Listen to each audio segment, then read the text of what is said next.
মহাজন যদুনাথ দাস ঠাকুর যেই নাকি দেখতে পাচ্ছি আজ মহাপ্রভু নিজ অঙ্গী রাধা রানীকে দেখে যখন দেখছে রাধা রাধা বলে মাঠের মধ্যে পড়ে ধরুনি লুটাচ্ছে, নয়নের জল জোর জোর করে পড়ছে, দৌড়ে ছুটে গিয়েছে যদুনাথ দাস ঠাকুর। প্রভু প্রভু আজ তোমার হৃদয়ের মধ্যে রাধা রানীকে দেখি,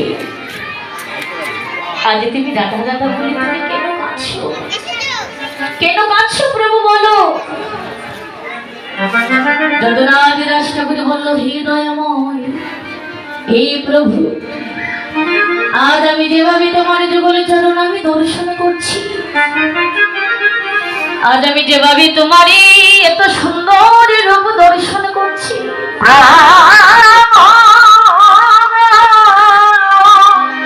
আজ যেভাবে তোমার ওই রূপ দর্শন করে আজ তোমার চরণ পাশে এসে আমি দাঁড়াতে পেরেছি।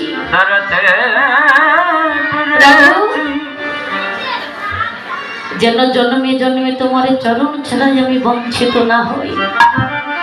যদুনাথ দাস ঠাকুর যিনি মহাপ্রভু নিত্য লীলা করেছিলেন, যিনি কলম দিয়েছে দেখে সেই রূপ, আর ওই যদুনাথ দাস ঠাকুর মহাপ্রভুর চরণের মধ্যে মাটির মধ্যে আছাড় খেয়ে পড়েছে। প্রভু এই জগতে আমি আর কোনো কিছু চাই না, আমি কোনো বড় চাই না, কোনো সম্পদ চাই না, আমি শুধু চাই তোমার প্রেমের কাঙ্গাল হতে। দোকানের চরণের মধ্যে আছাড়ে গিয়ে পড়ে ওই দোকানের চরণ বুকের মধ্যে জড়িয়ে ধরেছে,